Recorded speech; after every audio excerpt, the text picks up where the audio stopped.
What's going on, everybody? Welcome back to another episode of the Texas Two-Step, where we talk about all things college football, mostly Texas football, as it's the best football. How's it going, Matt? We're going to talk about week 4. We're going to wrap up a little bit of week 3, which you'd say is supposed to be one of the more boring weeks, but wasn't that bad. There were some good games out there. Sleepy Saturday. A lot of good games, but a lot of results that you didn't see coming, for sure. So results you didn't see coming, maybe some halftime scores that would have given a lot of people heartburn, especially if you're a Georgia fan, for example. But I think the way I kind of looked at it, because I watched the full day of football all the way up till 2 a.m. with a remarkable ending to a very long, very good, and a game that nobody thought would be that competitive, but it was. Did you really watch it? I mean, I did fall asleep for a little bit. It was a long day of football and some libations in there, but like third quarter, I'm seeing this thing go back and forth, and then I fell asleep. I woke up, and it's like fourth quarter. I fell asleep. It's overtime. Actually, I woke up right as Colorado scored that touchdown to tie, and I was like, "This is nuts." And then I stayed awake for the 2 overtimes, but I did not. I was pretty zoned out for the day. Yeah, but I mean, caught everything. Wish I'd kind of stay up and see it. Just but I feel, gosh, everyone and their mom was talking about it. 3 weeks. I feel like I did watch it. Colorado. Yeah, what a world. Nobody go back a year ago. You said, "Hey, football media is going to be nothing but Colorado next year." You're like, yeah, right. There's no chance. But it's crazy how even the non-college. I think if you're a sports fan, let's say you're a basketball fan or you're a baseball guy, you're keeping up with Prime, and it's almost like. I mean, I guess, Johnny, I think, was a little bit that way too, where he just kind of captured a nation. Maybe like 96 MLB with the home run chase. Sure. When the Warriors came on with early on, everyone wanted to watch people chunking threes. It's just kind of like sports phenomenon. Story every week. Yeah, a new chapter. Same story. It's just a new chapter. It's like, what's going to happen? What's going to happen? It was staying fresh. And Colorado delivered again. If they had blown out Colorado State, like, oh yeah, you guys messed up. There's going to be a blowout. You made it personal. If they had beat them by 30, 40, it would not have been as much of a conversation. But the fact that it was a 2 overtime, that Shedeur gets another 500 yards, because it's now, well, how good are they? And they dug deep and they rushed the field, and it was Heisman worthy, and Travis Hunter takes the hit and goes to the hospital. So Jay Norvell, the handshake thing, and Dion's like, well, I forgive the hit. It's like just more to talk about. Had they blown them out, I think people would have been like, oh, okay, well, the line was 22.5. Yeah. Good point. I mean, being the fact it was such a late night game that there was nothing else on, I think, other than maybe like one of the Hawaii games. I don't know if it was, but yeah, that was the only thing. Right. So I think, I mean, you probably started watching it and it was like, oh my gosh, they're down 14-0. Oh, they came back. Oh, they're down again. Yeah, it probably captivated a lot of people who were just like, I don't want to turn it off, but I kind of want to go to bed, but I won't turn it off. Kind of deal. It certainly, had they blown them out, would have made this week's game with Oregon, I think, a little bit more interesting. I mean, a 21-point spread now with Oregon for this week at the Zoo. Like, well, that's interesting. I have no idea what the spread was before the Colorado State game. How much did it move? It was, depending on which book I read, it was 16 and a half. And now it's up to 21, 20 and a half. Wow. Yeah. Okay. Yeah, and there's a lot. I mean, and those wise guy betters, they came in on Oregon tomorrow. Yeah. Could jump up to 23. But is Travis Hunter out? He is out, and that's why I'm all over Oregon. Big difference, no doubt. I mean, you took the best player off the field. I mean, Shedeur is pretty darn incredible, no doubt. But he may be the best player on both sides of the ball. That's what I mean. And for that reason he's the most impactful person on the team, no matter what. But Shedeur got it done. He's a really good quarterback. But the thing is, he's scrambling around.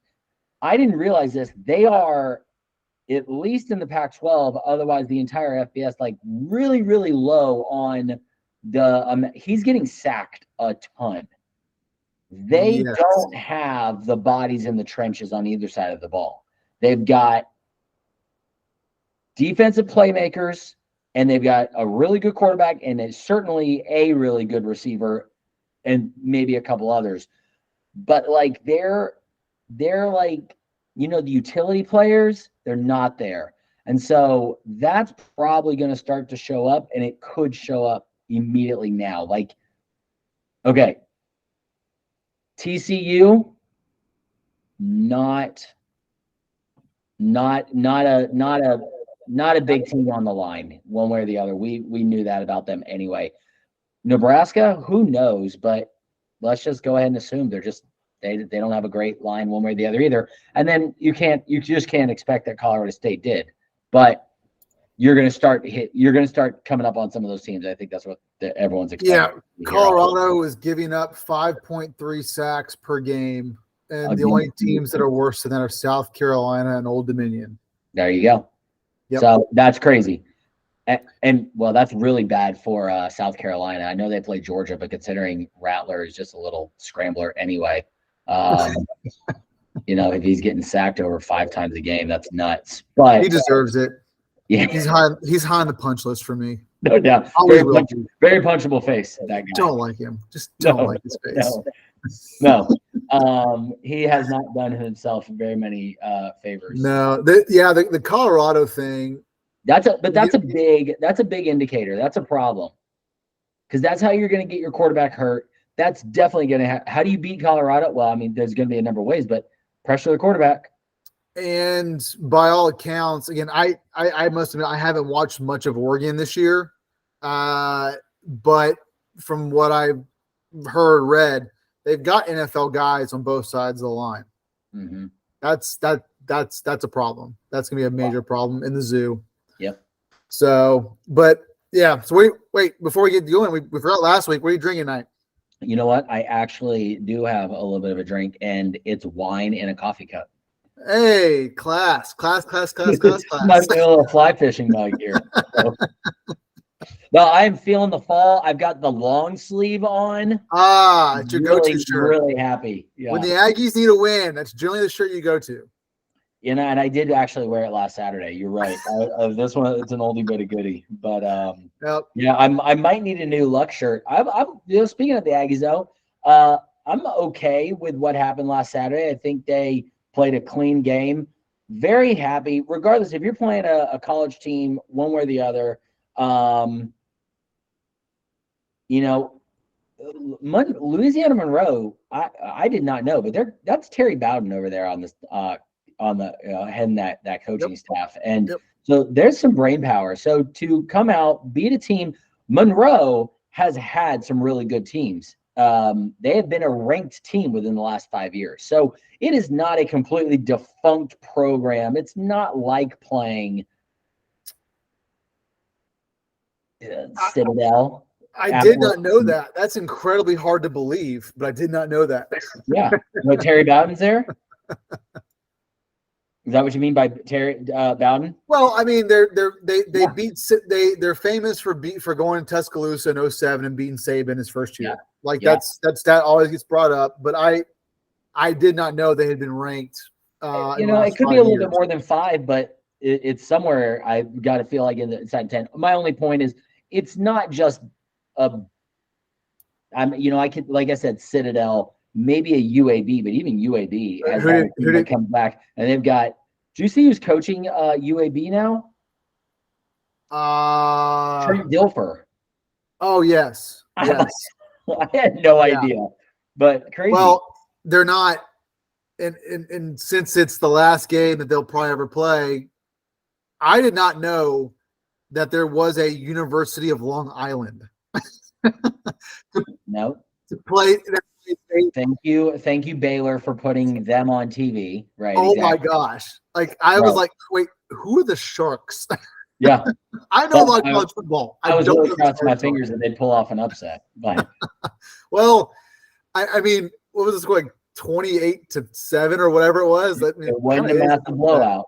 No, it wasn't. It wasn't what you'd expect. But some Long Island State, coming down to Waco. Yeah. Anywho, well, it was a good probably get right game, get mentally right game for the Aggies. Great protection. The defense still worries me, but I think Wegman's a guy. He's a dude. Regardless of the game you're playing, if you lead the SEC in completion percentage for a week, you had a good game. And I just think that I like seeing that. Evan Stewart wasn't even in the game, which means that ball's right around. Yeah, just a little dinged up, saving it from what I understand. So good indicator. So I was happy with that, pleased. And honestly, after you saw Alabama struggle, like maybe didn't struggle to win, but they struggled to be Alabama because they weren't Alabama. So and for that reason, I think we got a big week in regards to Ole Miss, Alabama. Depending on what goes on there, I think A&M's in that SEC West conversation. Well, you've heard some theories as to why. I mean, the stuff I've heard is that they knew Milroe was going to be the starter. They wanted Milroe to kind of sit back, observe, kind of soak some more stuff in. Yeah. And they wanted to see what they had with the other two guys. Yeah, right. And so there was really no plan to really supplant Milroe unless their two guys played well. Right. It was just they wanted him to kind of sit back, take a breather, watch the game. Take a breather, watch, think about all it. That stuff. Sure. I can see that. So, hold on. I'm sorry. I'm getting a little. For some reason, I'm getting a little. Oh, there it is. Lost my train of thought. But again, it was a monsoon in that stadium. I think the game was delayed a little bit. Like, yes, like Bama should not only be beating South Florida 17-3. I get that. But I'm like, again, call me crazy. I'm just still not willing.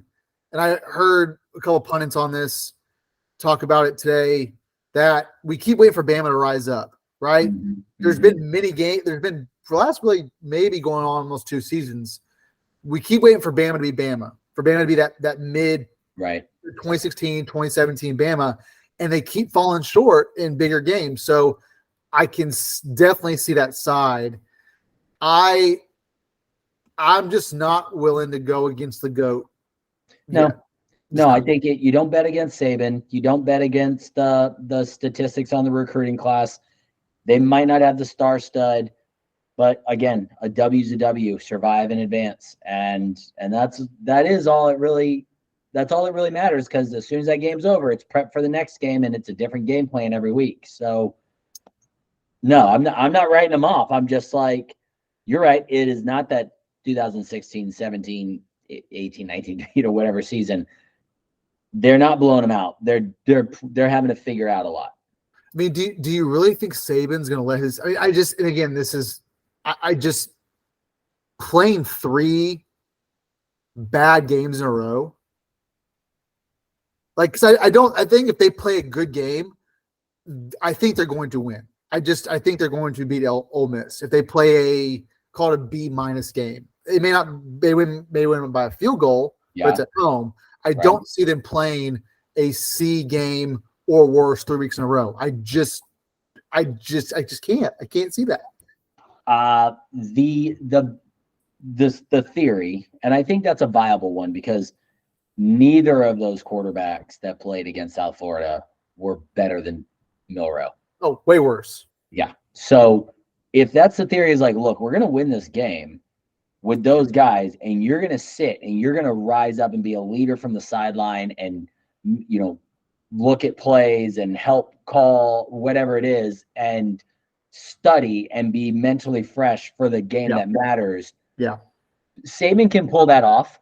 He's the one that's got the leader in the track record to where a quarterback's not going to get rattled. He's going to be like, I got you. Yeah, you're doing what's best for me. Okay. Kevin Sumlin did not do that. Let's say when he started pulling quarterbacks. Saban can do that. Saw some good stats about someone though today that were shared with me. Okay. I'll forward them on to you. I could see it. No, totally could see it. And I agree. Back in Tuscaloosa, I think those players have been hearing it, and quarterback cannot win a game. Everyone can play, and a lot of the rest of that team's going to have to get it together. I just also, I don't think Ole Miss won't be able to score some points. I do think Ole Miss will be able to score some points. Right. I'm just not trusted Ole Miss defense. I mean, I want to get your take on this. You let Hayes King kind of go off a little bit in the second half on them. I mean, the same Hayes King that was ranked as the worst quarterback in IU history. Mm-hmm. Is that Ole Miss defense really capable of stopping? I mean, I would think we'd all agree Jalen Miller was probably a better quarterback than Hayes King with much better talent around him. And you let Hayes King throw up 28 points on you. Yep. I did watch a little bit of that game, and I watched Georgia Tech versus Louisville. Haynes King is playing way better. Maybe fresh start. Maybe it's that offensive coordinator that he had a previous history with back when he was in high school. Do not know. Yeah. However, no. Yeah. He had a really awful last year at A&M. I think he got rattled. I just do. I just don't think I think he completely buckled under pressure. He couldn't see the game for what it was worth. He just seems to be playing better in Atlanta. But you're right. I don't think Ole Miss has been a very good defense since Lane Kiffin's been there.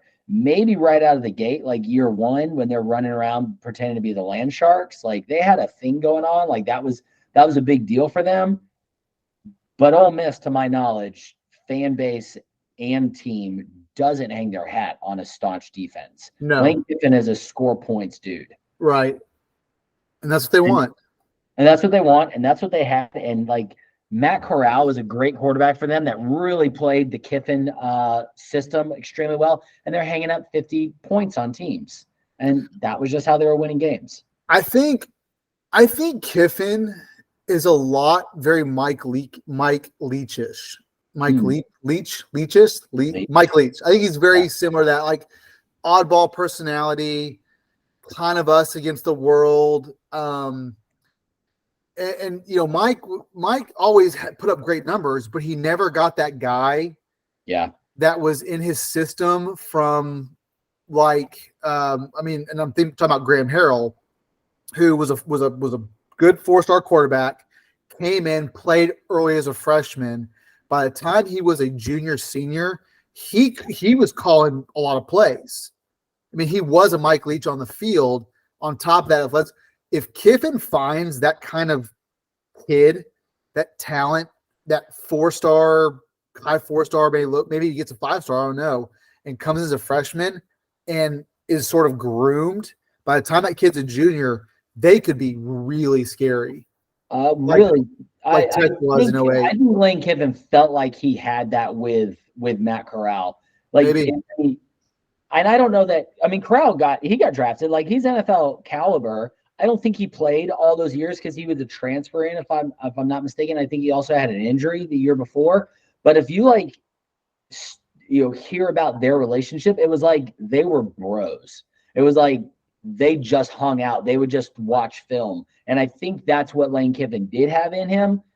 I just don't, maybe not to that full degree, but I don't know that I don't think he's a Mike Leach. Like he has a Mike Leach. No one. There's a uniqueness to him for sure. I mean, no one will ever be like Mike Leach, R.I.P. You know. Yeah. All right. But no, he just kind of got that something in him that I can see some similarities. Maybe you're not the big dog by any stretch in your region, so you're always kind of playing the underdog role, kind of rough it up. Like, I mean, you even said like he's got some hard on for A&M. You know, Mike always had it for A&M too, and for Texas. Texas. I mean, he did. And so it just, I don't know.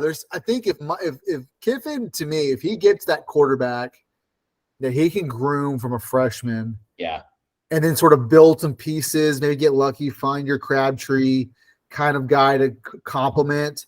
And you have a subpar, like you may have a C of top 60 defense. Like, I mean, Ole Miss could go 11-1. They could. I mean, they've had a good year. Yeah. I've heard it said like he doesn't necessarily have that one signature win yet. He's had some wins, but it's like, what is that absolute win of his career? It's not there. I do think he's found his home in Oxford, though.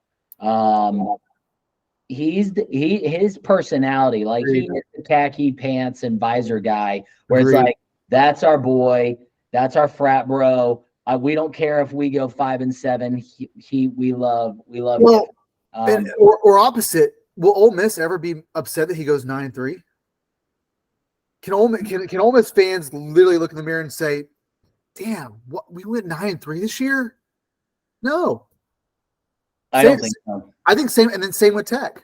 Tech 9-3. Like, you're happy. Yeah, no, I think that's right. It's like Ole Miss probably has higher aspirations than Tech. I think Tech is very aware that they live in Lubbock, like where they are. Ole Miss, Oxford is awesome, and they're in the center of SEC territory. Like, it's not a big city, but they're not, on a fringe part of a state or something. Like, they're right there, right in the center. I just think it's a smaller school, and they're just they are who they are, and they like being cute baby blue. Ole Miss that has a really cool history and has had some good quarterbacks come through there, but they're undefeated tailgating. That's probably what they care about. You would love Oxford, yeah, no doubt. Was there anything else, kind of just looking back on Sleepy Saturday, was there anything else that kind of stood out to you result-wise, or just anything else? Let's see. I'm thinking OU had a good bounce-back game. Like, they really played well again, which is going to lead into a really interesting game this week for them. Not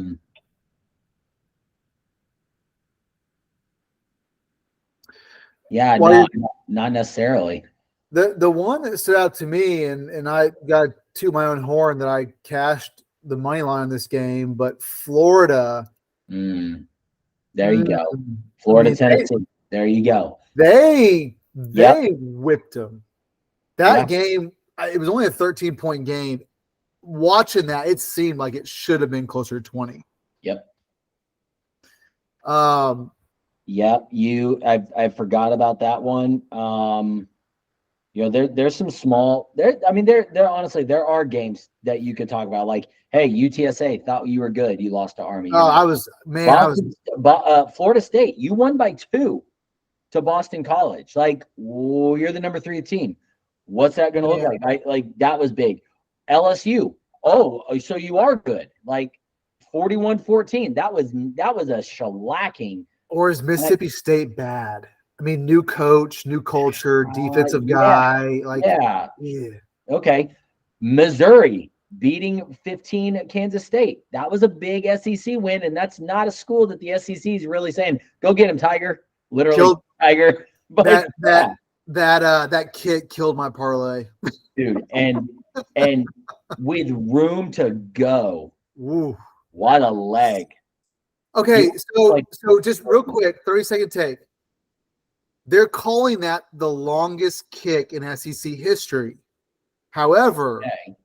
there was a 60-something yarder that was done pre like 2011, like 62 yarder maybe. But like the current SEC, so they're calling it the longest kick ever. Oh, because 2011, the Missouri wasn't in Exactly, there. exactly. I'm No, like, that stop doesn't it. Like, you're just trying that. Like, no, because that would be like saying Herschel Walker isn't the greatest running back in yeah, SEC history because right. no, that doesn't hold water. I Iowa agree. State lost to Ohio 10-7. Oh, did you see the clip of Matt Roll? Or not Matt No, Roll, Campbell? no. You didn't see that? Oh, I got to send it to you. It's basically a Iowa State fan as he's walking by if they lost, saying, calling him like, "You're on the hot seat, Matt. You're on the hot seat." And you know he hears him when he's right in his face, but he gets like 20 feet past him, lets enough people get in between, and then he turns around and is like, "What'd you say? What'd you-" Don't make me come back there. For all you people listening, if you have not seen the clip, go find it because it is such a fall from grace, Matt Campbell style, as the hottest coach in the country 3 years ago, to wanting to go after a fan. It was great. As someone who hates Iowa State, That's fantastic. ridiculous. Georgia down 14-3 at halftime to South Carolina, scaring a lot of bettors, scaring a lot of fans. Georgia Twitter freaking out. What happened to this team? It's like, And then you just won 2 national championships. That's what happened. And then they woke up. Yeah. They Just come out and beat them. dominate. Blank South Carolina. Gave them their 5+ sacks. Alabama, South Florida. Surprising. Then there comes Oklahoma dominating Tulsa. Didn't make Tulsa people happy, but handling in-state business. I thought the North Carolina blowout on Minnesota 31-13 was pretty surprising because Minnesota was known to have a really good defense. They were playing really good. And North Carolina, who had had a week 2, showed up and just said, Drake May is the man. Yeah, I was kicking myself for not taking the 7 points North Carolina. That was one of my kind of passed on it. But yeah. No. Washington to Michigan State, not even close. That's just sad. Man. Michael Penix Jr. is a monster. Michigan State in that top 3. Michigan State just may be that team you just fade all year. Like wherever the line is, you just go opposite Michigan State. That program may be so far gone at this point. I'm a little confused at how UCLA is like thought to be so good at this point, but it was like they're playing North Carolina Central. Now Tennessee, Florida, that was the biggest surprise I think by everybody, and it wasn't close. So now it's not for me. I cashed on the money line. Well, I had Tennessee winning the SEC. You did. Are you ready? I'm like, okay, so they're not good, which is crazy because I just really would have assumed they would have been as good as last year or better. I mean, so now. Is Utah not good? Did Florida just all of a sudden get it together? Auburn, A&M plays Auburn. Now they're undefeated. One of like 4 SEC teams undefeated. So I don't know. Cincinnati lost last week to Miami, Ohio. I don't know why they're getting a lot of attention for this week. I think, and kind of trying to put a bow on it, I think it goes back to every year, at least for the last foreseeable couple of years, there's always been a few, maybe about 4 teams, right, that throughout the season are legit national championship contenders. Mm-hmm. I think this year we're just maybe to a point where I don't know if we legit have. I think we maybe have 12. I mean, honestly, I think there could be maybe 15. This is the year that we actually need the 12-team playoff. Right. And so, because, I mean, again, Florida State's an elite, legit, top 2 team, right? They shouldn't be going to Chestnut Hill and getting blown out winning by 2. Texas. I'm not sure what to really think about that yet. I think we'll find out this week if that was maybe a look-ahead game, hangover game. You had a big win to play Wyoming. I mean, that's a hangover. Hey, Wyoming, they beat Tech. I know. I know. It just, so again, I really think this is just maybe the year there's not a dominant team out there. And so we're gonna get some games, some weird kind of games like this. That's why this coming week could be really exciting with all these matchups. Yep. So yeah. On that point, which brings up another question I heard another podcast, a lesser known podcast than ours, but I do listen to the Peasants. Yeah, there's this one. It's called Barstool. I don't know if you guys have heard of it, but the conversation isn't it interesting? Ankle biters. Isn't it interesting? The thought that in year 3 of NIL, you've got the juggernauts like the Alabama and Clemson, and are they just coming back to the pack? And one, is that true? And is that an indicator? And then two, are we in a year where we don't have just those 2 or 3 or 4 teams that are leaps and bounds above, and now it's 15 to 20 schools that seem way more level in playing field, and then look at it and go, oh, well, everybody can pay now, and not just the teams that were just maybe better at it. Yeah. And so have we just naturally leveled the playing field because everyone is now playing by the same rules? Yeah, I think that's a really coincidence otherwise. Well, I mean, certainly I don't think you can ignore the impact of NIL. We've talked about this on previous podcasts. And transfer portal. And transfer portal, exactly. And transfer portal, 100%. Yeah. I think the 12-team playoff eventually will expand to more, at least a greater chance of not having Alabama, Georgia, Ohio State with the top 3 recruiting classes every year. I think you can sell kids now of, hey, you want to get to the playoff? We're a top 10 team. We're Florida could be a good example, or Tennessee, or Penn State. Like, we can get in the playoff now. We're in the playoff every year. Like, you don't have to go to Ohio State now to play in the playoff. You can come here. Yep. Yep. But I think there's just something a little weird more about this year. The game evolved. The overall landscape of the game evolved quickly but subtly. No one's redshirting anymore. No one is. Like, no. Like, think about it. The way the sit out year is gone. Nobody redshirts anymore, and players are getting paid. You really kind of like professionalized it. And it's like, yeah, you could take a really bad team and then just draft some really good players, and a bad team in the NFL can all of a sudden become a playoff team the very next year. Yeah.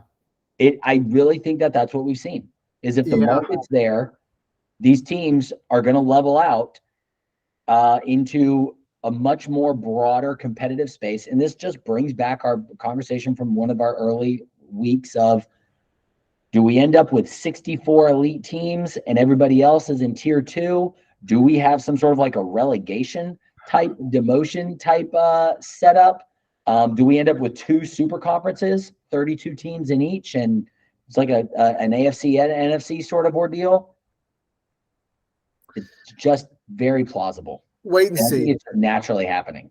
Wait and see. I think it's a wait and see. I mean, again, I've been very vocal about this. I hope we don't end up with 64 power schools and then the rest. I think the way it's structured now, it's so unique to any other sport in the world. I think, and that's what makes it great. And I think the fact that we have a legit 12 teams who you could sit back and say, yeah, I can see a path to the playoff, if not a national championship. That's exciting. Yeah. That's exciting. Now, different from what we've experienced the last 6-7 years, and The with same Clemson, team all the yeah, time. with the same teams being there. Yeah. But I think ultimately it is good. I think the structure at some point is going to change. And I don't know if that means commissioners or if it's a 64 teams, like you said, or if it's just like the SEC says, hey, we're going to take our top 2 teams, Big Ten, you take your top 2 teams, and we'll declare the winner of a Final Four, the national champion kind of deal. Who knows? The relegation thing, I saw that pop up with the Midwest or the Mountain West and the Pac-12. I don't kind of pop up. Yeah. I don't know, and I don't want to get too much into it because we're in the middle of the season. We're 25% away through the season. Mm-hmm. Just kind of sad. I know. Actually, I after like week 3, I was kind of like, oh, like it's already. Like, there's nothing like the beginning of football season. We just started. It's all and good. You're telling me 25%. Because you have all these conversations about like it's here and what's it going to turn into. Yeah. But something you said that I'm just going to question. You say I don't want to see 64 power teams. Don't you feel like we already have 64 power teams? I mean, somewhere in that realm, like outside of that 64, you're not really taking an FBS team like Cincinnati. I know Cincinnati did make it, but like Nevada, whatever these like the small schools, and be like, yeah, you have a chance. Like you just don't have a chance. I think if you were to say, even at the 14 playoff setup, and you say every single year who's got a chance, and you said I can only pick 64 teams. I think you probably always land on the same 64 teams, roughly. Yeah, but okay, sure, but to classify that 64 and say you are the pinnacle of this sport, so we're going to bottle you up, pick you up, and put you over here, and the rest of you other 70 other schools, yeah, you may have like had good history, and I'm kind of thinking like SMU was the one that popped in my mind. Yeah, you had some history. You probably should have won a national title, but you were robbed of it. You're just not as good as like TCU or U of H because they were already here. Like I don't like that. Like that's a really good example. I mean, just an interesting conversation is if you thought about that type of a structure to even use like soccer, European soccer, Premier League as an example. Let's say you had an SMU and TCU. And TCU is in the top 64, and SMU just fell short. Yeah. And now they're somewhere in there.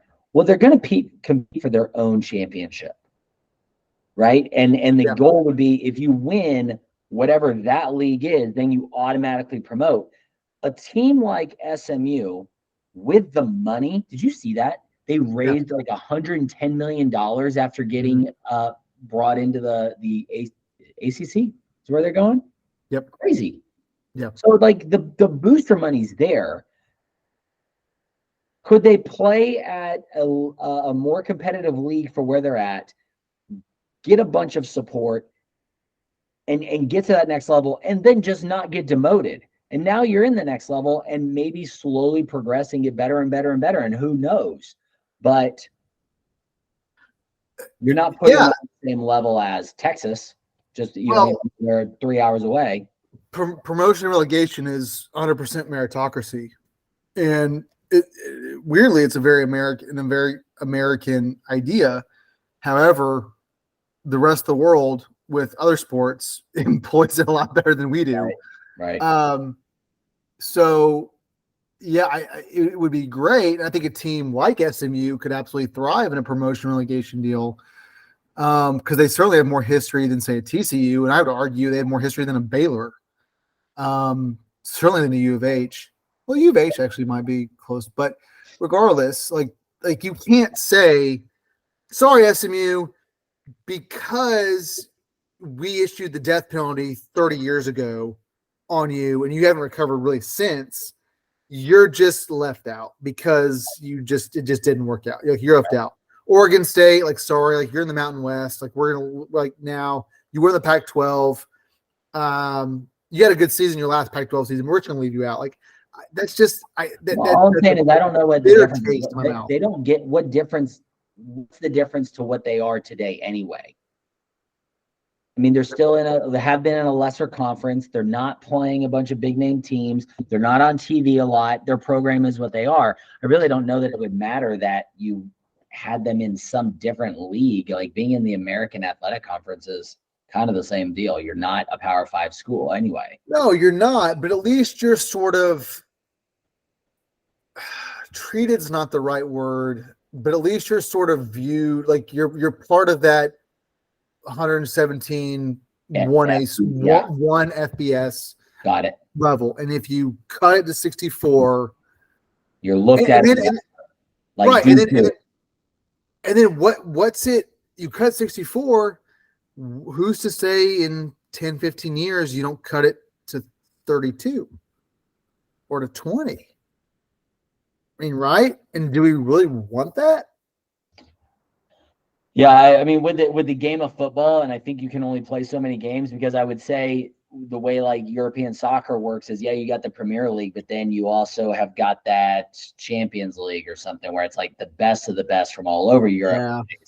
So then if you could play more games, you might say, hey, you know what? Here's the best of the 64, but we're also going to create this other league of like the best 24. You just can't do that in the game of football. No, you're not. And especially with student athletes, like you're not going to make the argument work. So, but you know, this is more of an off-season conversation. We sort of got off the rails. It is the ongoing conversation of where's this game going. But all right, you want to do some picks for this week? Let's look forward, because I mean, this is a fantastic slate. Unfortunately, that I will be having to work for 5 hours, then soccer game, and then prior engagements all day Saturday. I'll be traveling. I'm sure I'll be around televisions. I'm gone the next 2 weekends. I've got a wedding next weekend, but it is in San Antonio, and the A&M Arkansas game is an 11 a.m. kickoff, so I will be able to at least watch a game. I don't have to miss that due to a wedding. So is there and maybe you know this and I don't, are they ever going to move that to a home and home as opposed to Jerry World? It almost went, because the 10-year contract expired. They just re-upped it. Ugh. I can't. That should be home and home. What? That should be home and home. It should be. I mean, it began as a Big 12 SEC game. They've just left it there. I think there's a lot of money in it. I think Jerry Jones pulls for it hard, and he's an Arkansas alum. He's a big donor. So I think A&M makes a lot of money for it. I think A&M gets a fairly heavy concession on the TV deal for that game. I don't think it's I think A&M gets way more by agreeing to have continued that. Oh, interesting. Arrangement. Yeah. Did not know that. On the re-up. Yep. Always a crazy game, but we'll get to that next week. But let's start. A lot of games to run through. We'll say, they basically tried to create through it a second Red River rivalry type thing, where it's like, all right, but even though it's the same conference at this point, it's like two states meet at the line in Dallas. It's just you don't compete with the state fair. I mean, Jerry World is a cool stadium and all, but like, what are you going to go do? Tailgate at the Black Eyed Pea next door? Arlington is not it. Well, it's not even. I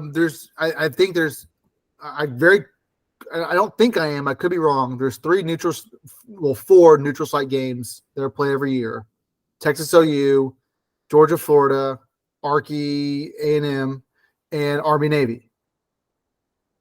I think you can make it's an easy argument to make that the A&M Arkansas game is the least of like the significant of being a neutral site game.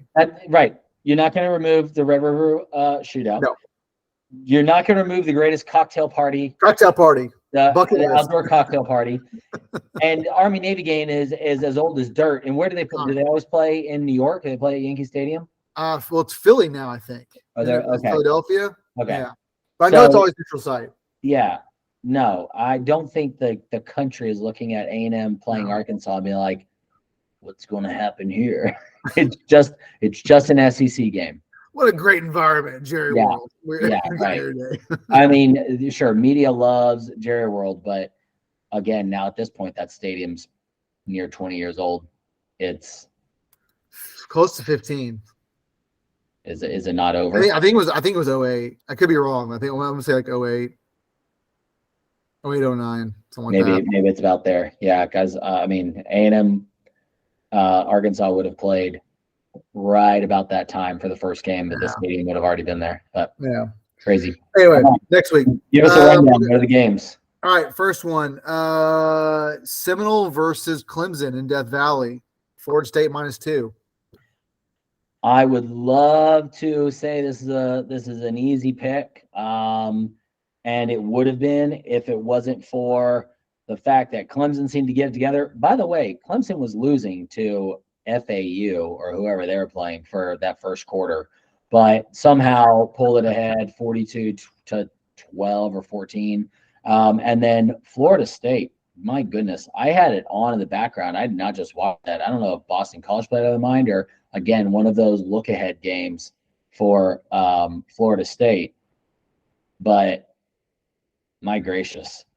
Like, at least LSU showed up against Mississippi State, so you wouldn't say, oh, you just beat a bad LSU team, because I do not think that's the case. I'm going to say Florida State gets it together, and I'll also take them to cover. You think so? I pick Clemson in the playoff. I think you go back and look at that Duke game, right?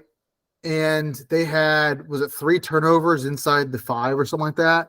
Sure. I mean, like, just again, you still lost, but just crazy stuff happened. I think at home, I just don't think Florida State is there yet. So I'm actually going to play the money line with Clemson to win. This game's in Death Valley. In Death Valley, and I think is it a night game? No, it's an 11. It's an 11 game. Okay. Night game would scare me a little bit more. I'll just go ahead and say that I do think Florida State wants it. I think they're hungry. Okay. I think they've been waiting to come back. It's been a while since they've been here. I think they're going to travel well, even though it is Death Valley. Probably not a lot of seats available. So I will ride with my Noles. Most of that is due to loyalty, but I still think they've got the better win out of for the year. So I think I'll roll with that. As having been more talented. All right, difference of opinion there. I like it. Okay, interesting game. OU -14 at Cincinnati.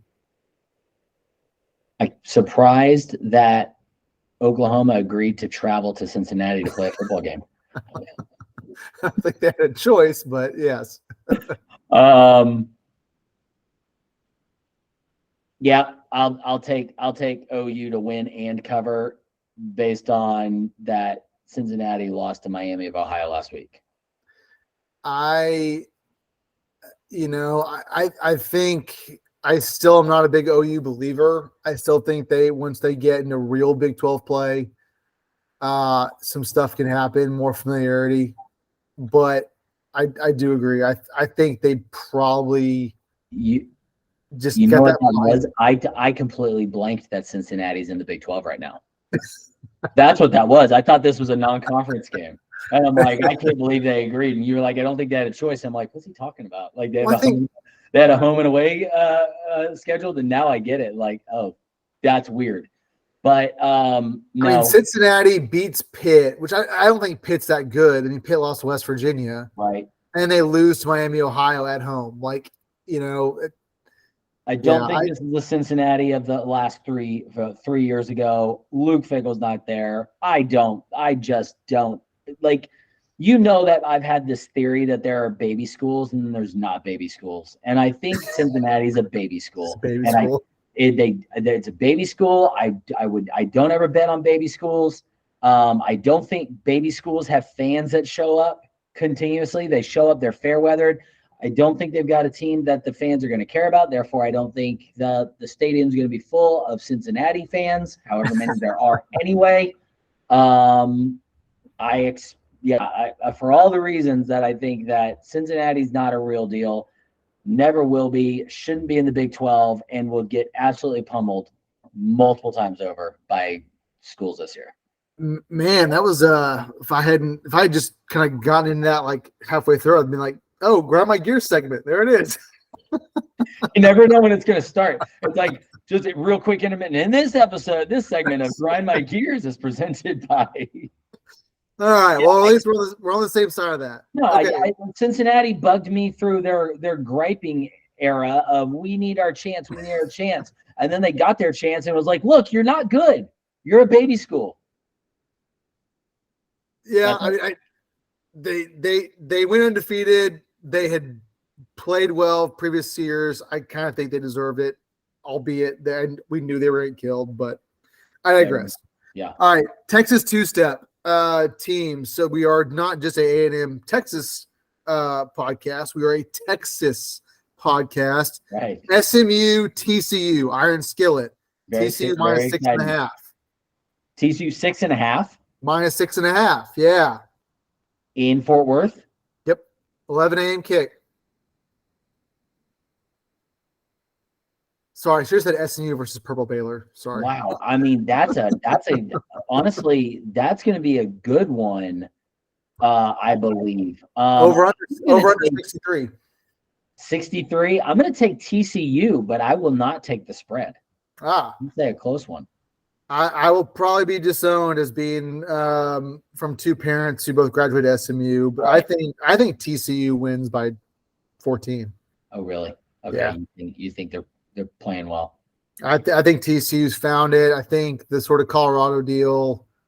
I mean, Colorado's a lot better than we thought initially. I think TCU probably maybe the Colorado thing loss maybe could have been the best thing that happened to them, honestly.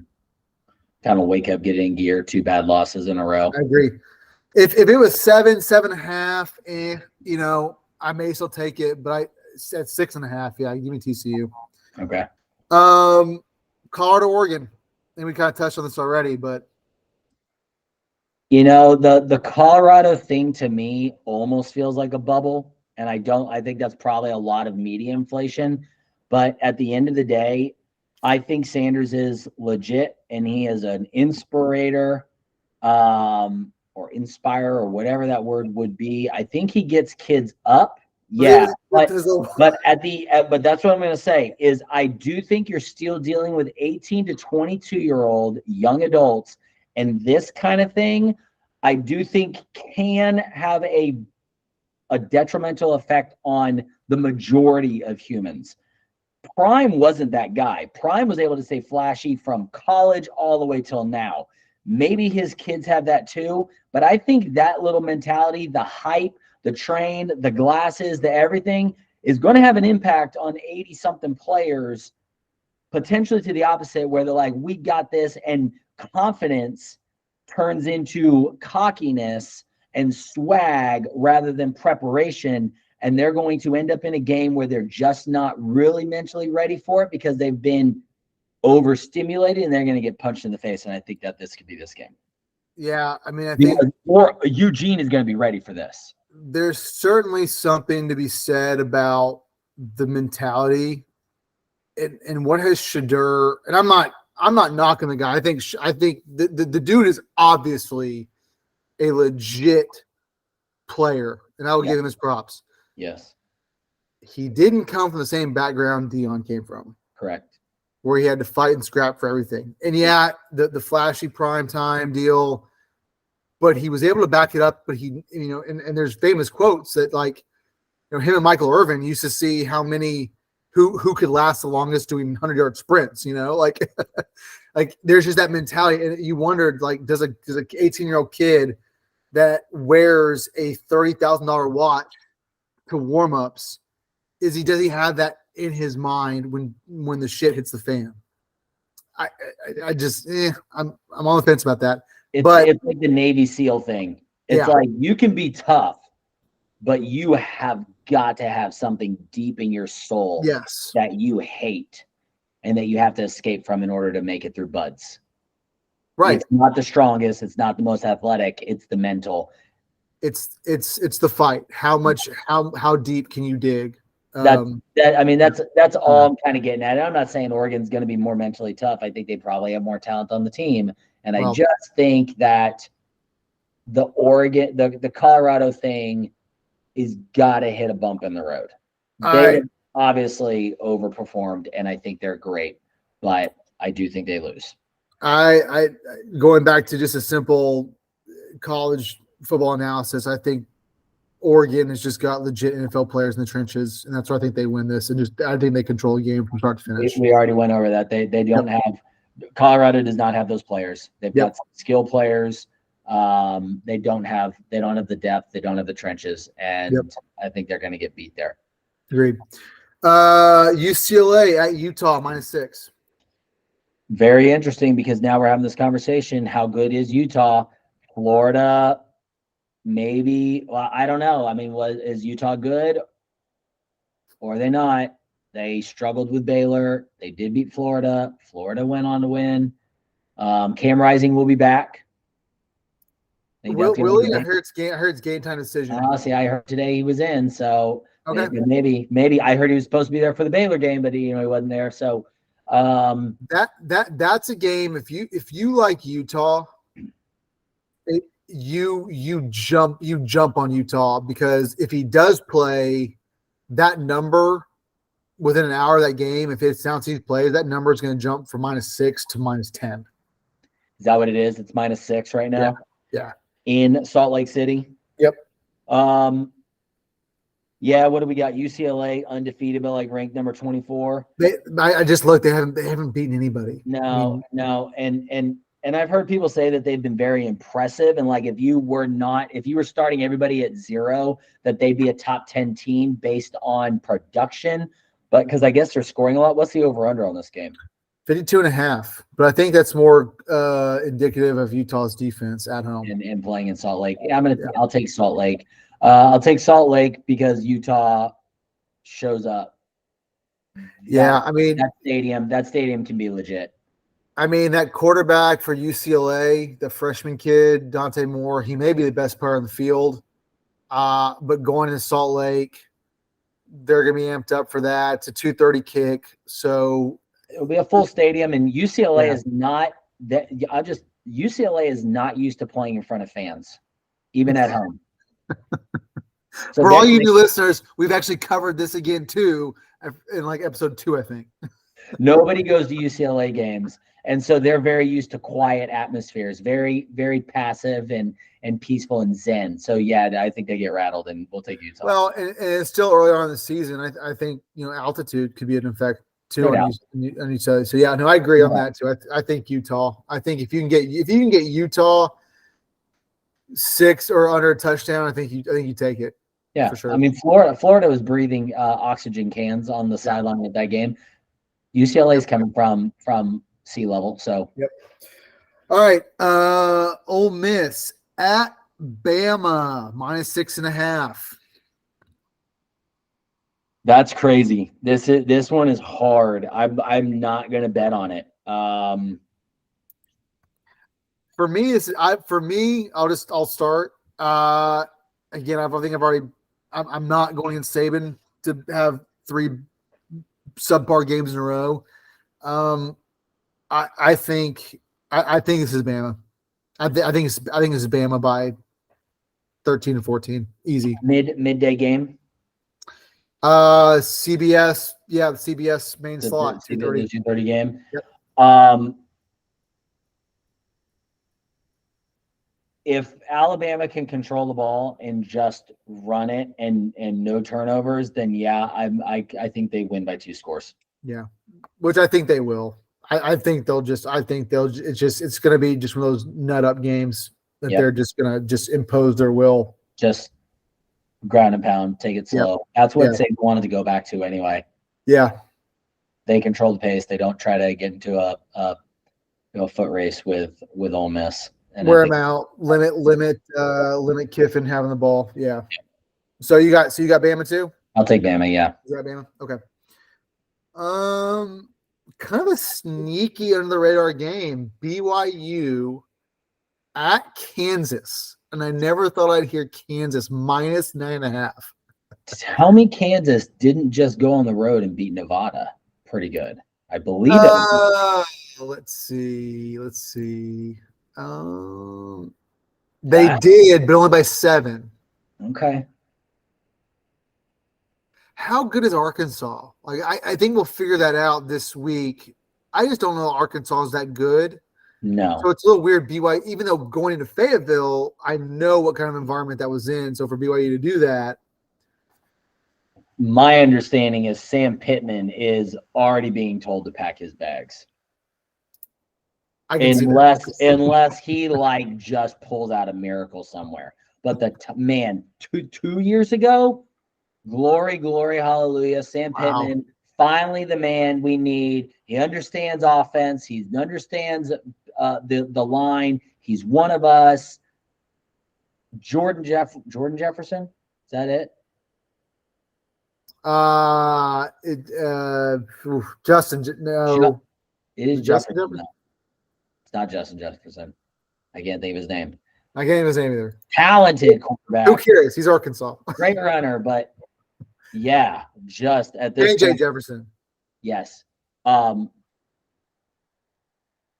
performance last year. Even lost to A&M.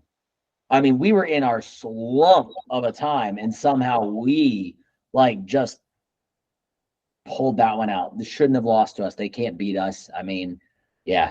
So I don't think Arkansas is good. No, well, okay, so then when so maybe the 9.5 is justified by Kansas. Again, weird line. Kansas minus over a touchdown favorite at home. I can't take it. I can't take it either. I can't take that. I actually don't know that I can pick Kansas to win. But I certainly can't take them minus 9 against. No, not a bunch of 23, 24-year-old Samoans who are going to be brimming with confidence. They just went to Fayetteville and won. Yeah. Right. Yeah. Yeah, I mean, if I looked at those odds, I'd probably be very enticed at the payout if I just took BYU to win. And for that, the money line. Yeah, I probably just because I mean, if it's a minus 9, it's gonna be 250 plus 250 plus 260 ish. Probably. I haven't looked at it either. Let's say you almighty Google. We're talking about it. It's undefeated. Plus 285. So yeah, so $10 gets you 28.50. You win 20.50. I'm gonna take BYU just on money line just to win that. Oh, all right. I would just take the points 9.5. I'm not gonna trust Kansas giving almost 2 scores. Okay, next. This quarterback at BYU, Caden Slovis, former 5-star. 55 of 90 for 660 yards, 6 TDs, and one interception. The over at being 54.5 is a little interesting because I mean you could say the same thing about Kansas and Jalen Daniels. That they're putting up points too, so. Wow. Yep. Kansas 9.5 point favorites to a bunch of 24-year-old Samoan Mormons. Fighting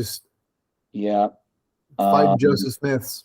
I mean, they lost Kansas lost to Arkansas in triple overtime in a bowl game last year. BYU just won, and then they won their last 3. But even they beat Illinois 34-23. It's one of those weird, like, again, under the radar games that when you start dissecting it, really makes you think, like, what is going, like, what's going on. But yeah, I don't know. know. Illinois barely beat Toledo, loses to Kansas, and then lost to Penn State 30-13. I mean, it's not like they get lost to Penn State 60-0, but not great. Okay. No. So Yeah. maybe the fighting Brett Bielemas aren't that great. Yeah, I'm really getting a little worried about that with them winning the West pick. Yeah. That's one I may want to have back at the end of the year. Not gonna lie. Interesting. Yeah. Okay. Yeah. Give me Tennessee back, and we'll be even. Good trade. All right, I'll stick with it. I'll just that'll be my super dog. Hey, there you go. I like it. I like it a lot. Yeah, I'd give me +9.5 too. And then I'll just be happy, even with a cover. Speaking of Woo Pig Suey, at Swamp Tiger -17.5. I'll definitely take LSU. I'm not going to take the points just because I've seen Arkansas do that thing. Unless this is a night game, where it's like they play really well, they're still going to lose by like 12, but it's like they're playing out of their minds because they'll do this against Bama. They'll do this against LSU. It's the 6 p.m. ESPN game. So that's a night game. That's a lot of drunk occasions. That is, yeah. I mean, there's a lot of drunk Louisiana Cajuns by that hour. Someone mentioned on a podcast that this Arkansas always plays LSU tough. That's what I was saying. It's like they always seem to do that, where it's like they just play out of their mind. They play really tough. They will do that against Alabama. They don't do it against A&M. Like, they are soft. And I hope I'm not just jinxing myself, but they do it against LSU. I mean, every single year, I feel like that's a close game. Yeah, they never win. Yeah, I wonder though. After watching, is LSU hitting its stride? You know, are they about to start playing their best football of the season? Did they find something at Mississippi State? And now they come home. Jaden Daniels he had highest percentage completion, I think, last week since. Yeah, I think he actually had a higher completion percentage than any of Joe Burrow's games. Yeah, nuts. Yeah, and if that can get under 17, I'd hammer it. But yeah, 17 seems like a good number. Probably it would be a no play for me, but I do like LSU. I do think though, if they're hitting their stride, look out, because Brian Kelly's just nasty. Like he has no remorse. I just think he's like, I will score all the points, because he carries around a lot of baggage from losing big games at Notre Dame, I think.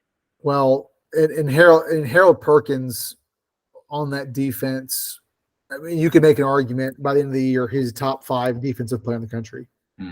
If you watch him, he's just. It sucks that kid with that much talent got out of the state of Texas. Crazy. Yeah. Next game, great game. Could be a great game, I think.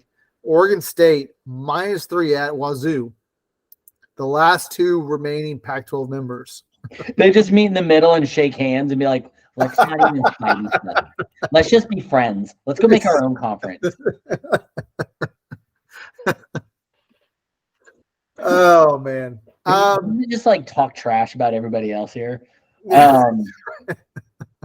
Screw you guys. This is in Pullman.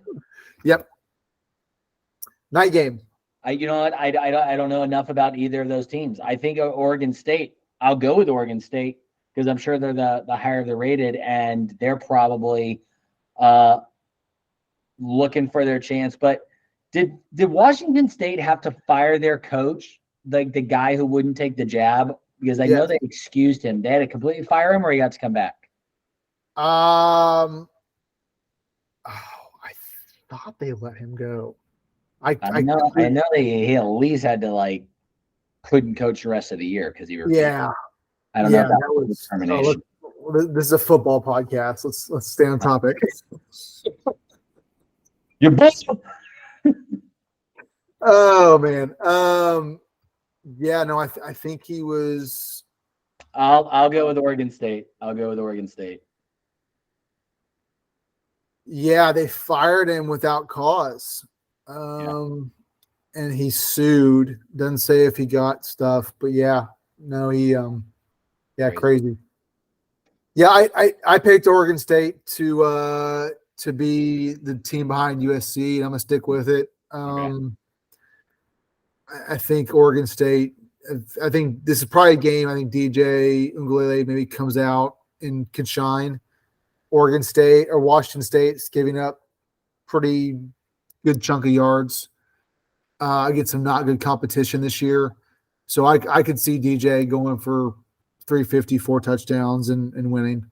Not sure if I'll play it -3 just because weird things happen.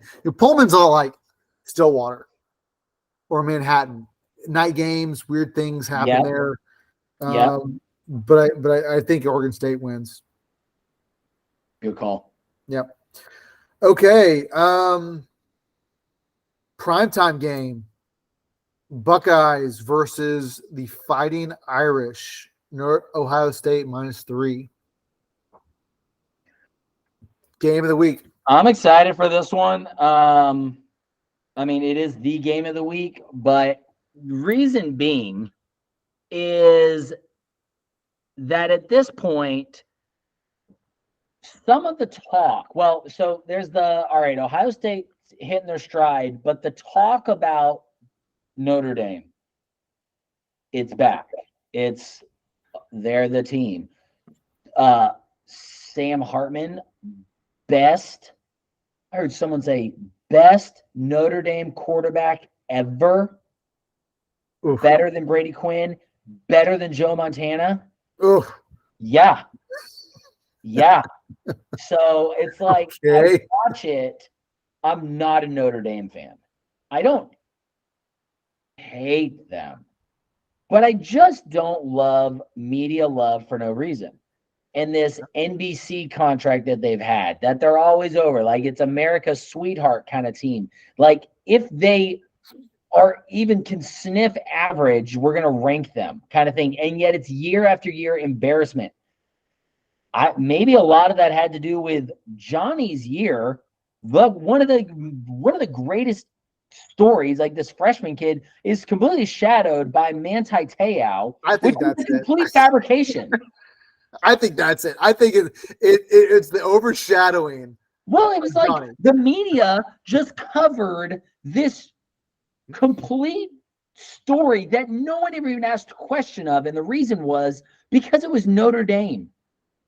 And then when it came out that it was just a complete lie or like a catfish story, everyone was like, oh, like Deadspin covered it and that was it. But it's like, yo, this is big. And the bigger fact is, how did media not ask questions? This was the like, you know what I mean? It was like some people just get a pass. And I think Notre Dame gets a pass. And I think they get overrated and blah, blah, blah. So, yeah, I look at it, I'm like, all right, let's just see how good they are. Because I do think Sam Hartman's good. But I'll be pulling for Ohio State. You know the adage that the present man, I'm not gonna say this right, but I'm gonna try to. The present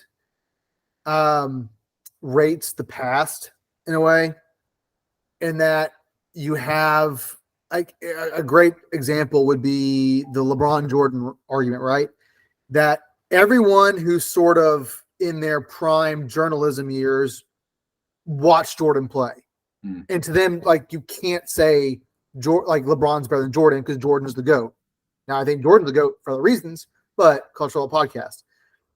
Are the people still covering media for the most part, like your, freaking Michael Wilbons and your the New York guys, whatever? They still think of Notre Dame as being Notre Dame. Mm-hmm. So, like, in 15 years, 20 years, if Notre Dame still has been the Notre Dame that you and I know of the last 10 years, 15 years, will they be viewed that same way by those writers? And so it's interesting to me that Notre Dame, to me is so outdated and irrelevant, but yet they still, like you said, get the pass. Now that being said, I think Notre Dame wins this game. Because I think if the blueprint is out, I think on how to beat Ohio State, it's bully ball, and I think Notre Dame will play bully ball. The difference is they actually have a legit quarterback who, when they need to, if they can't, he can actually probably go win the game for them. I also don't trust this Ohio State quarterback going to South Bend. And I just looked at the weather. It looks like it could be raining. Oh, really? Yeah. Okay, so that puts the ball in the field, which is not play in Ohio State's favor. No, absolutely not. And I actually don't know that Notre Dame runs incredibly well, but they did put up points last week like crazy. I think like 60-something points. What's the line? Ohio State -3. Which would tell you at Notre That's just a good game and a good line. That's tough. I think I just don't trust this Ohio State quarterback. Maybe they found something last week. I just, if this is at home at Ohio State, I think ultimately going to South Bend, they've got the edge at quarterback. I think they've probably got the edge, at least running the ball. Yeah, so I said, give me Notre Dame, and then we'll have to deal with the media coverage until they lose to USC. Do we know who Rico picked in the game? Because I'll just go. Oh gosh, who did? I don't think I don't remember. I Just give me the opposite of whoever. The opposite of Rico. Yeah, and I'll be going that. No, I'll take Ohio State to win. I don't want the points. Okay.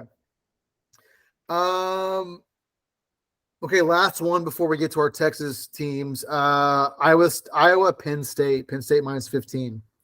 I think Penn State's the team that they are ranked to be. I don't know that they're going to win the Big Ten or be able to compete there, but I do think they're better than last year. I think they're playing well. I think they've got the talent, and they're hungry. They're kind of like that Florida State. We want what we believe we deserve, and we're gonna play for it. I don't necessarily like Notre Dame. I think wakes up on third base, thinks they hit a triple kind of thing. I think Penn State, Florida State are waking up and being like, I just want to play. I'm hungry. So I'm going to take Florida State, and I'll take the points on this. Penn State. Yeah. So I actually texted my uncle, who's a huge Penn State fan, goes to a lot of games, tailgates.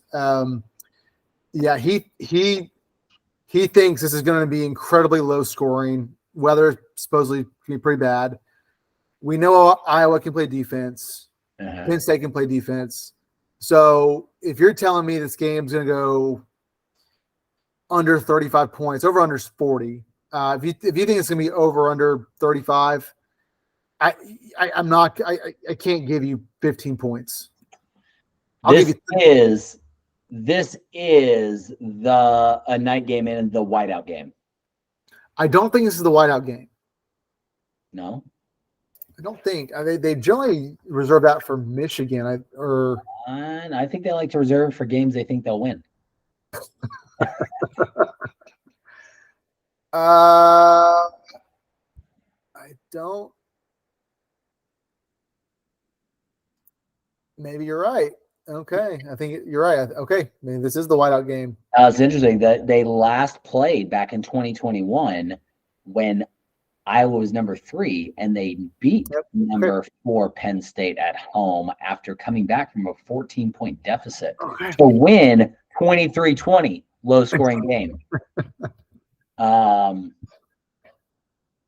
No, I see this like 23-10, 23-13, 24-13, something like that. Something where Penn State obviously is the better team. Iowa maybe mucks it up with their defense. Kind of may gets a few turnovers, but yeah, that's what I think. So if Yeah, if I get over 2 touchdowns, give me Iowa. But I still think Penn State wins. Okay, but you said you like Penn State. I'm gonna take Penn State. Okay, mark that down. And okay, Auburn, A&M, a series where the home team, I believe, has only won once. It's true. This has been an odd one where the away team has the upper hand. Oddly enough, but I don't think Hugh Freeze has got it pulled together. I know they're 3-0. They are coming to Aggieland. What's the line on this game? -8, but I've seen it fluctuate anywhere from 6 to 8.5. Yeah, I think that's a healthy line, obviously, but I think bettors, the bet makers understand the volatility of A&M over the last couple of years, and if they're going to give 8, they know enough that says A&M can put up some points, and Auburn hadn't done anything yet. They just don't have it. So I'll take A&M to rally from one bad loss and continue their high scoring. Just hope the defense can hold up. I don't think we'll have a problem outscoring Auburn. I just hope that we could hold them. I hope defense shows up to where we win by more than 8. Over-under is 51. To me, Yeah, seems low. I could see a 31-21 game. Might be 52. That's an over. I mean, right, there you go. But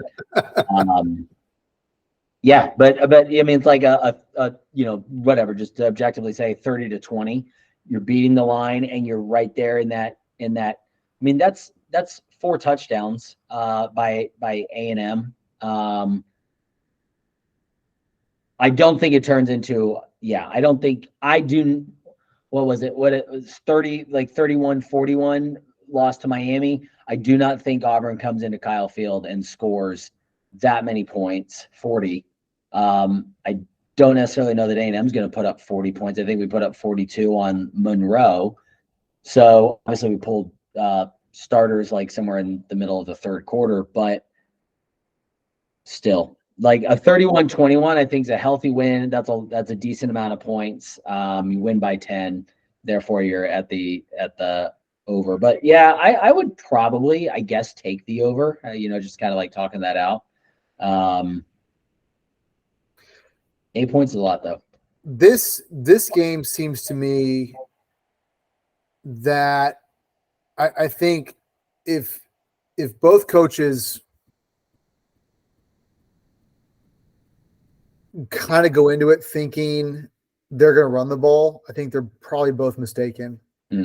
So I think probably early on this could turn into a sling fest where there's 90 passes thrown kind of game, which I think will lead to a lot of points. And I've got the over pretty comfortably in this one. 8's a lot though. 8's a lot in a series. 8 is a lot. 8's a lot. I haven't seen a running performance out of A&M that makes me think that they will just pound it all game long. I think they've got the offensive line for it. I'm just not sure they've got the one running back. I think they're really developing Ruben Owens quickly as a 5-star freshman. But and they're kind of lately. I don't know if you've seen enough. They're kind of running by quarterback by committee. They've been basically cycling 4 running backs out of there. And so I think they can stay fresh. I think they've got 3 different different size backs, but I would have to agree. I don't think they're going to try to control this game on the ground. 1, I don't think that fits Bobby Petrino's model. 2, when you've got the quarterback like you have with Connor Wegman, and the receivers, I don't think you don't throw it. I think you look at it and go, look, if the defense can play, we can score and we can score fast. So let's just get out in front of this thing and then hold them down. If it turns into some ridiculous gunslinging match, then you probably have to try to run the ball more. But I think that's not the strength of the team. Put it that way. Yeah, I mean, I still think you're gonna have to at some point. You're gonna find a team that's gonna limit Wegman. It's gonna confuse him, gonna rattle him, whatever. And can you rely on your running game? And even looking at last week, I mean, you 33 times for 158 yards, 4.8 average. Okay, it's not great considering you're going against Monroe. Right. So yeah, I just don't think that they're going to be. And by week 3, you didn't run the ball very good against Miami. I don't think you ran the ball very good against the first team y'all played. So it's kind of like maybe this is who you are. You're going to throw the ball 35, 40 times a game kind of team. Yep. And maybe that's okay, but I just don't think when you're going to need to run the ball, are you going to be able to kind of deal. So, yeah. No, it's a concern. And like I said, I don't think it's the offensive line. I think it's the running backs. And so that's probably why they're all getting reps, because they're all just getting better. If it starts to click, I don't know. We just don't have that one guy. They're all pretty good and they're young, but there's just not that one workhorse. Yeah, but I think you and I have watched enough football to know now, like you really, it's running backs are kind of a lot like I'm trying to think of a good analogy in another sport, but I mean sometimes it can take some time. It can take a couple runs to kind of find that groove. Yep. As a running back, kind of find your spot and yeah, I mean, so not that could be a negative. I mean, it's good that you have 3 guys that can tote it if you want it, but I think you do have to find that one back who you're going to be like, okay, this is our 17 to 22 guy back. He's going to be our future back guy. Yeah, two of the 3 didn't see the field last year. I mean, they were freshmen coming in. Amari Daniels backed up basically Anaya Smith and Devon Achane. So Achane's gone. Those were the guys that were there, and so now you just kind of got those new guys. So yeah, I think they're getting their reps. But I agree, someone's going to kind of come out as running back 1 and start to get 70% of the carries.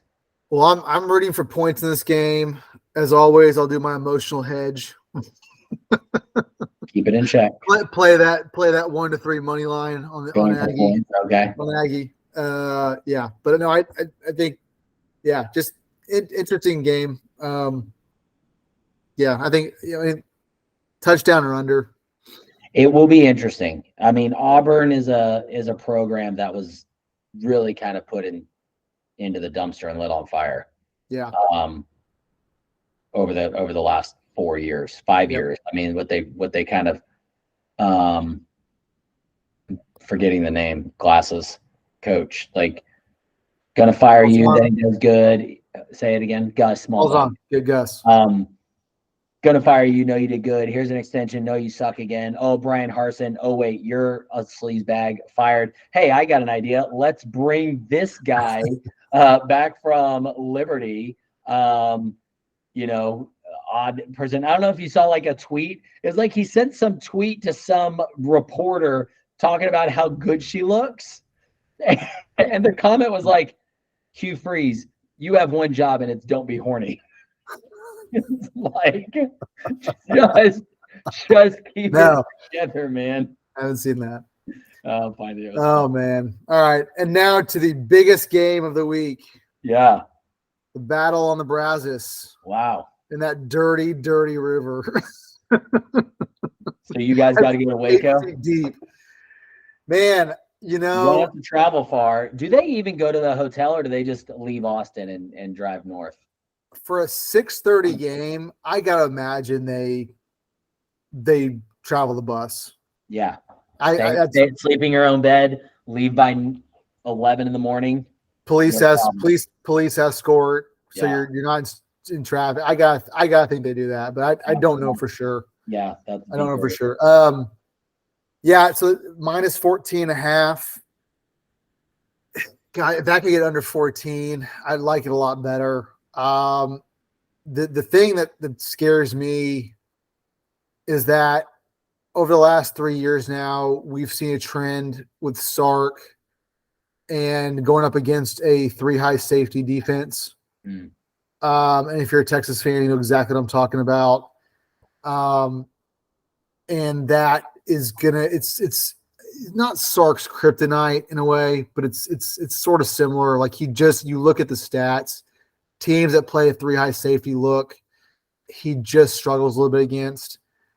I gotta think he was saving some stuff last week against Wyoming that he didn't want to show. Going to Big 12 play, very similar to how he did against Rice and Bama. I gotta think Quinn is a different QB this year. So that being said, I'm probably just a naive homer, but I think they go into. There's also been a lot of talk about embrace the hate tour, kind of last in Big 12. Yeah. You're going to everyone's best shot. This is Baylor's Super Bowl. Yes. No matter what. Yes. Their biggest wins over the last 10, 15 years, going back to RG3, has been beating Texas. They want to beat Texas more than any other one on their schedule. They do. That being said, I don't think this is a good Baylor team. I really don't think this is a good Baylor team. I would be shocked at this point if they get to 6 wins. So again, maybe I'm just a naive Texas homer.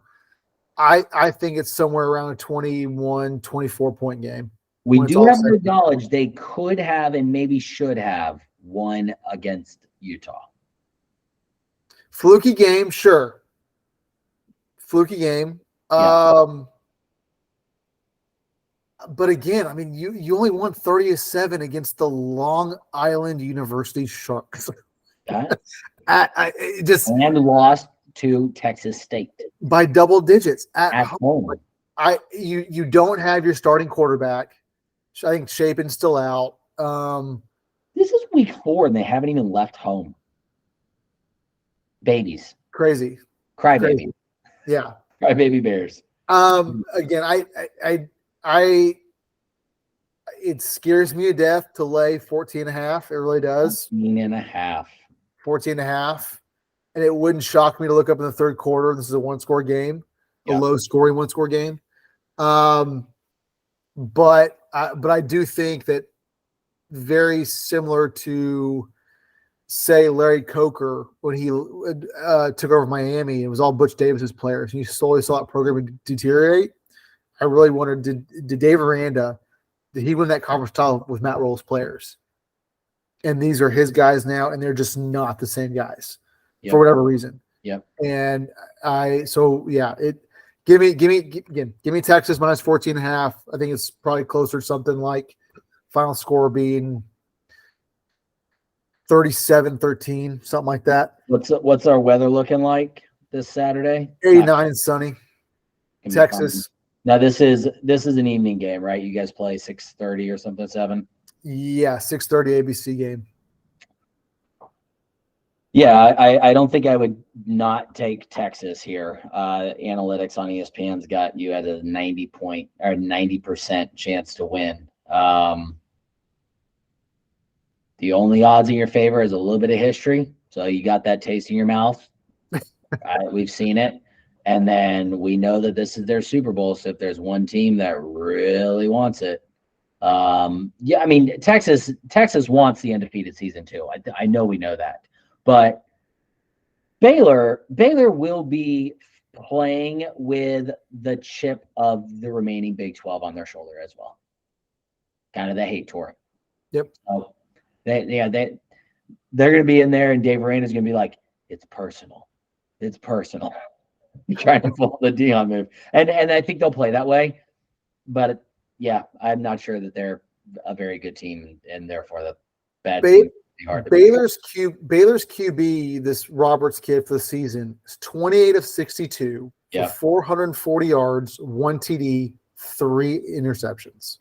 Yeah, that's he's just not good. I think this pass rush is going to get after him. You played Texas State and Long Island, and you're throwing under 50% with 1 touchdown. It's bad. I think it's a bad Baylor team. I think it's a bad. Hey, I think the world's a better place when Baylor's bad. Like bad. Like not just not good. Bad. where they belong. Baby school, bad. Waco, not good. Bad. Bad. So I'm okay with it. I am absolutely okay with it. I only ever really need Baylor to beat Texas when it's like right at the end of the season. It's like you have to win to go to the Big 12 championship and you lose, and it's like, haha. But this is too early in the season for me to look at Baylor and be like, they're bad. Just be bad. Baylor will be one of those teams. I'm not sad. I'm not sad the rivalry's ending. Yeah, I'm not. Not sad. No. At all. You give too much respect to to even use that word. I certainly never did. I mean, they used a lot against Rice. Is Rice a rivalry? So I guess if Rice is a rivalry, then I guess maybe Texas does. Oh, they said a ton on the broadcast. Texas versus Rice. Yeah, sure. I mean, that's I guess a historic thing. But yeah. Anyway, but no, I do. And again, call me. It's a cautious cover. But yeah, no, something like 37-13, 40-17, something like that. That's like I see that. I see that. Yeah. I think Sark was saving some stuff. I think he's makes sense. So good call. Anyway, yeah, great week. Looking forward to it. 100%. It'll be a good one. We're off to the big games now. So yes, I mean, again, yeah, bittersweet. 20% of the season we've gone through already, but we're in a conference play now. It's when it matters. It's when it matters. It's all. I was just looking at Miami, for example, but they're playing Temple, and I was going to say if they were playing anybody, like Wake Forest, Duke, when they do and when they win, I'll say A&M will be ranked again. That's my call. And I was going to look at it as like if A&M wins big against Auburn, and like if Miami, please be good so we can be good too. That's all I need. I just need Miami to like if Miami goes and beats Duke or North Carolina or somebody, then everyone's like, oh, that's okay. That's a much better loss, and start the climb. Hey, people are talking about it. It's like if Bama and Ole Miss are they show out to just not be that great, it's gonna be A&M and LSU for the West. After this game, if Auburn goes down and Auburn or Alabama and Ole Miss just don't look good, that's all you got. There's nobody else. Yeah, but it wouldn't shock me for y'all to go up to Jerry World and just pull something out of their butt. I mean, literally, like it just. Yeah, if you're going off history, all they do is lay an egg. They don't pull anything out of their butt. They like Arkansas just doesn't. You can look at those odds. I think we've won 7 straight. No, y'all lost one more recently than that. Are you sure? Yes. I don't know. I have to revisit, but you blocked it out like you do all the losses. I'm very good. Run out of time. We don't lose. We just run out of time. I'm glad you understand the rules of the game as well. I live too close to it. But I will have to. I'll have to look that one up. But all right, look it up. Yeah. Talk next week. Sounds good. Well, I'm sure I'll talk to you. Y'all. That was a good one. Okay. See you guys. See ya.